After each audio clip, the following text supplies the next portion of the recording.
Hello and welcome to the New York Sports Show. Now, folks, we've done so many interviews here, and we have another one for you. On the line is senior champ Kart driver Thomas Martucci Jr. Thomas, hello and welcome to the New York Sports Show. Hello, thank you for having me on. Thank you. It's an honor to have Thomas on. Now, Thomas, racing season is here, essentially. What are your goals for this upcoming racing season?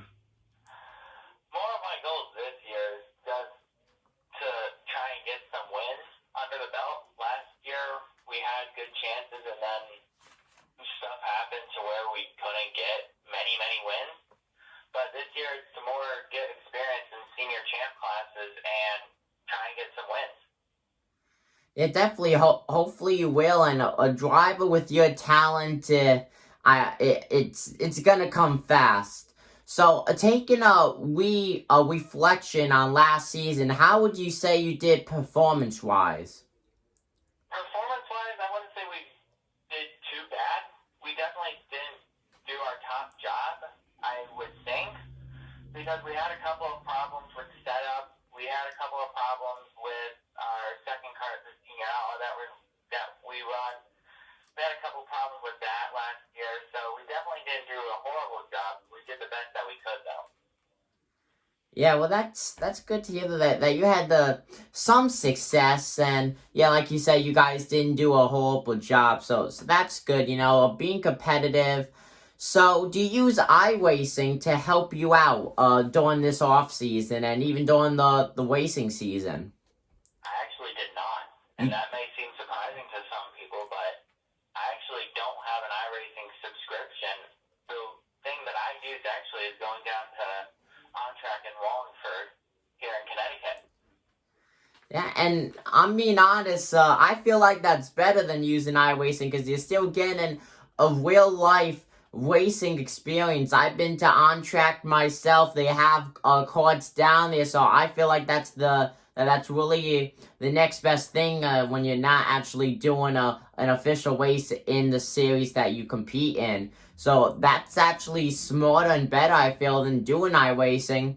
But I gotta say, out of all the drivers I've had on the show, I've never heard someone say they don't use iRacing. But that's a cool twist, though, that you do. Instead of doing a simulation game, you actually do a real life simulation, I guess you could say. Now, what made you think of doing on-track karting? On-track was actually one of the first things that we found when I was starting to get into racing. Those were actually the first karts I drove, which was their junior karts and their junior league. And then I started stepping up, went to junior outlaws, senior outlaws, and now senior champ and senior outlaw. That is very cool. So, you started your racing career at On Track, essentially. Did you just start going there and competing in the leagues just for fun, or did you do that in hopes to get to where you are today? At first, it was more just to see what I could manage, to see. It was more for fun. It was more to see if I can go into these other cars, because that was one of the big things I looked at. Because a lot of people that I raced against there, they were in other cars. They were in Bandoleros, legend cars, dirt sometimes. And just looking at those, I was like, maybe I could go into those. And we managed to get me into the Wild Thing karts. Yeah, that is a very cool story. Now, a little comparison, what is the difference from being in a Wild Thing kart compared to a car at On Track? Is it a big difference, or is it the same kind of racing that you experience? Grip is definitely a lot worse at On Track, I would say. It's not as much grip as an outlaw kart, because those are the only karts that I've driven in a Wild Thing. But the racing is almost the same. The only other thing is we don't run on road courses at all, but the passing, the trying to get around people, trying to lap people, it's pretty much the same. Yeah, now would you say that you have a rival in the series that you do for Wild Things?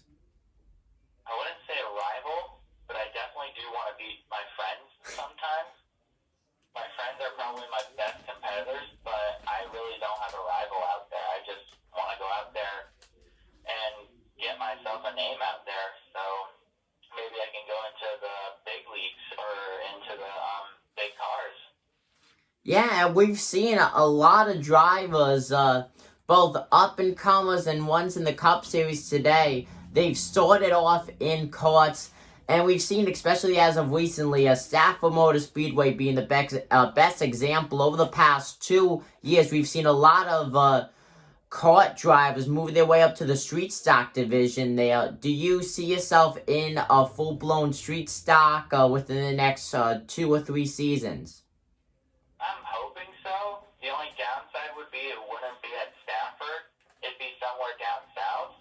Then I will be moving in 2 years after high school. But that doesn't mean I can't race at Stafford again. I could definitely maybe come up for a race or two and try and get myself into one of the fields. Yeah, definitely. That would be awesome. So, you just said that you're going to be moving. So, definitely going to be a change of where you're going to be racing. Does that kind of discourage you on performance-wise, knowing that it's going to be a whole different setting? Are you kind of preparing for that, or are you just taking it race by race, still trying to be as competitive as possible and learning the tracks that you compete at today? Right now, the big thing is I'm known a little bit up here, like Pomfret, Stafford, especially Londonderry and New Hampshire.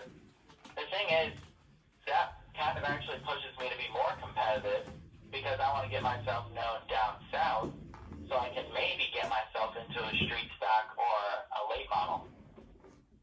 Yeah, that'd be very cool to see you in a late model.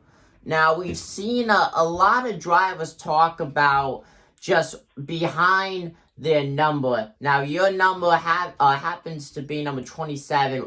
Is there anything behind that? Not at all. It was the No? number we got when we got the cart, and it just stuck. And then my other number, the 77, that one I had a friend choose, and it stuck with me. And now almost every number that I run has to at least have 1 7 in it. Yeah, lucky number 7 then, 100%. I guess you could say, folks. Now, overall, the courts are tiny. There's not that much room. It's mainly taken up by the driver and just by all the safety equipment in it. But that doesn't mean that there can't be some cool paint schemes. Now, your car, I gotta say, is one of the best paint schemes in any karting series around. What made you... you're welcome. What made you come up with that? Is it kind of like a copy off of a old driver's car? Is it how it came, or is it just something that you came up with? It was just something we got. Yeah? We got it as it is. The only one that I decided on was the senior outlaw for this year, which is on my Instagram and my Facebook page. I'm going to probably put it on my Twitter page soon. That one we wanted to make it look similar to the senior champ. Because when I go places, a lot of people ask, whose card am I hauling? And it's my card, but it's red, and the other one's white and blue. Yeah, definitely. You gotta let people know that that's your cause.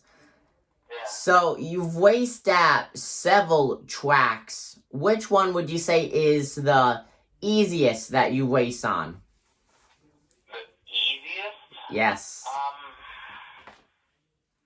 That one would probably be Stafford, mostly because it's the widest track that we race at. Now, followed up by that, which track would you say is the hardest to race at?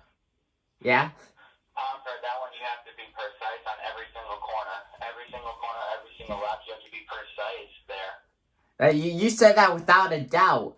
Now, so that being your toughest track to race on, what are your goals going into the races this season?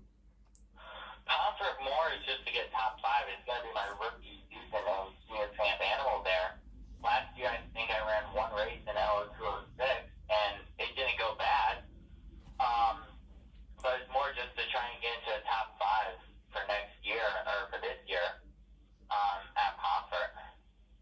Yeah, well, definitely. Well, hopefully you do. Now, Thomas, is there anything that you'd like to say to the people watching this video? If anyone watches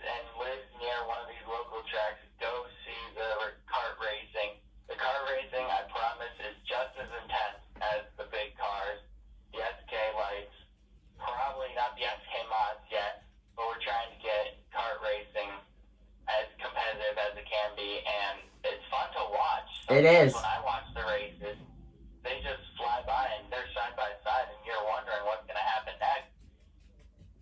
Yeah, they are so intense to watch. Very interesting to watch. There's no really boring points in there. Well, Thomas, thank you so much for joining us here on the New York Sports Show, folks. Thank you for having me on. Yeah, it's a true honor to have you on. Now, folks, this is Senior Champ Kart driver Thomas Martucci Jr. Thomas, thank you for joining us.